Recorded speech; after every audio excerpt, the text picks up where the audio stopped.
Are you one of those people that constantly, easily takes the blame for a lot of things, even if you know that deep down it's not your fault? Have you ever wondered, why do I do this, and how do I fix it, and what else would I say if I wasn't constantly saying I'm sorry? Well, in this video, I want to talk to you about all of those things, why you might be doing that, and how to stop doing that.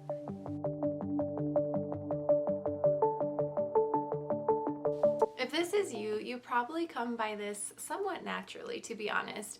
Really, I think that a person who might be like this, and by this I mean the pleaser, the empath, maybe a helper type person, are all really good things, right? Those are descriptives of super loving, awesome people.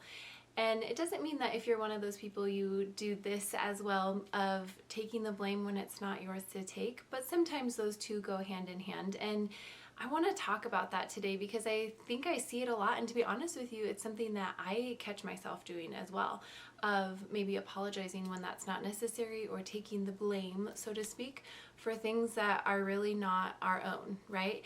And I think it's a super interesting thing to talk about because it's deeper than just filling up space with words. It's deeper than just saying I'm sorry because nothing else comes to mind. I really think there's a little bit of a compulsion or a necessity feeling for that person to say I'm sorry or to take the blame for something. And like I said, the people who can do this easily tend to be those more kind-hearted, soft, gentle people, and they're awesome people. But it can be a problem because I think in the long run it really can do some internal damage silently. It can cause damage for that person on the inside, maybe without them even realizing it, and also for sure without other people realizing it. So one thing that I think is super important to talk about first is, where did that come from, right? If you're this person, you're watching this video, where did it come from for you to feel the need to say I'm sorry constantly, or to say no, it's okay, that was my bad, even if it really wasn't? I think it can be applied to a lot of situations, and it almost becomes automatic or habitual. And I think it's important to consider, where did that come from? Why did I all of a sudden start doing this? And this is what I want to bring up, that I think it probably comes from a place way back when. If you're an adult, you probably didn't just start doing this. You've probably done this since you were a young child. Now, don't get me wrong, I'm not suggesting that childhood trauma is causing this and that's why you apologize for everything easily or take the blame easily. I'm not saying that at all, but I am saying that it's probably something that you learned way back when you were young, because it was adaptive for you, it served a purpose for you, you had a reason that you learned, probably very subconscious, but you learned, if I do this, it serves me in some way. So let me explain what that might be like. If there's tension in the house and you learn that if I start to take the blame for something, that helps ease the tension. If I take the blame on behalf of my sibling, that's a lot more confrontational. That just helps everything dissolve, because the sibling's like, sweet, I'm off the hook, right? And mom and dad finally chill because someone has taken the blame and we can move on with the situation. Something like that, even as small and somewhat insignificant as that, can teach us over time, especially as a young child, that that's the way that we solve issues maybe, or that's the way that we find peace, or that's the way that we get to a resolve. And maybe that's true on some hand, right? Like I just explained, it solved that issue, right? It took away the tension, it resolved it for a minute. But it really doesn't deep down. That's a false thing that you learned, if that's the way that you went about it, was if I just take the blame for this, everything else goes away. Deep down it doesn't, because what happens as we fast forward to you being an adult and dealing with this, you have learned a really powerful and incorrect message about yourself. That message is somewhere on the spectrum of I'm insignificant. What I think doesn't matter. What I have to say isn't important. My stance on this is less than important than someone else's. And I think apologizing quickly or taking the blame, however you want to say it, gives that sense of peace really quickly, because I think sometimes that's all that this is, you know. taking the blame easily is really just saying like, I don't like confrontation and I want to stay away from it. So I'll just say, oh my gosh, I'm so sorry, my bad, and move on, right? It gives you that sense of peace, but it's such a false sense of peace, because deep down, I really think if you're honest with yourself, I know I can say this at times that I've maybe jumped ahead and taken blame for something that's not mine. Deep down, I'm a little disappointed, right? I might feel peace for a second that there was no big confrontation, but deep down, I'm like, man, I'm gypped of my real position here. I'm gypped of being able to be honest about how I feel about this, or what's bothering me, or what I really believe about something, right? It's not actually helpful. And that leads me to the next point of, well, then what? What do I do? Maybe I learned it a long time ago and it is just at that habitual place. Maybe it was adaptive for me then and it's honestly kind of adaptive for me now.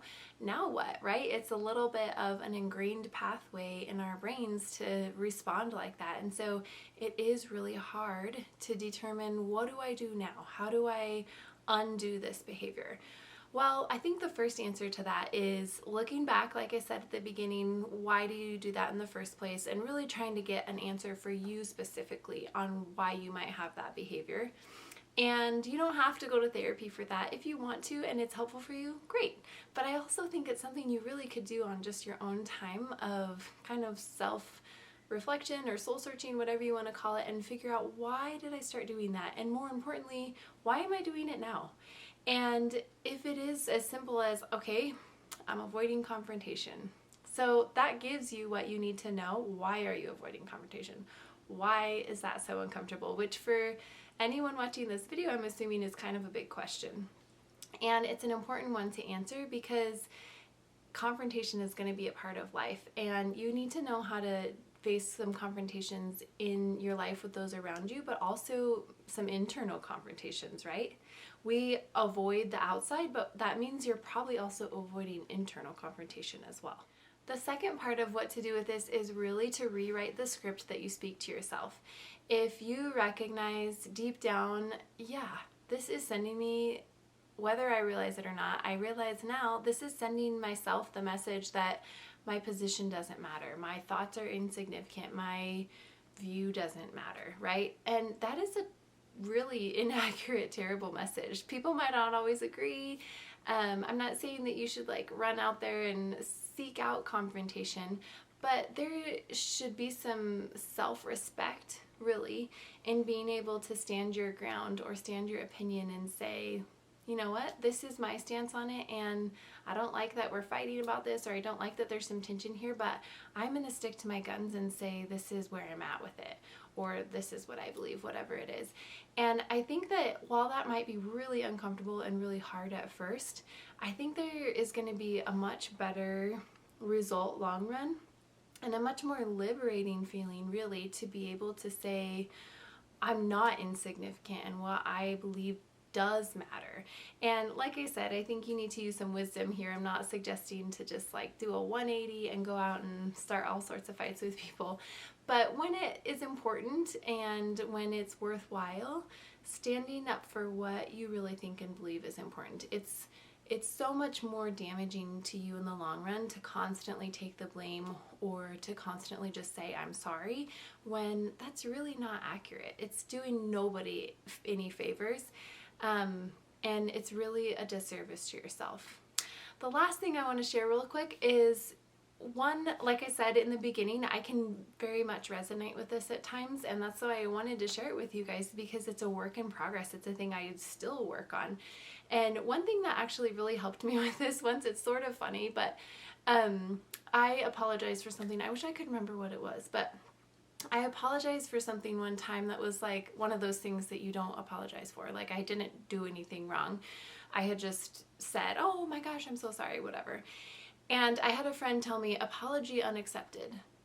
And it like caught me off guard, because it was like just kind of flew out of my mouth. It wasn't like I wasn't needing to apologize, and I also wasn't thinking of it in the term of an apology, like, oh man, I really wronged this person and I owe them an apology.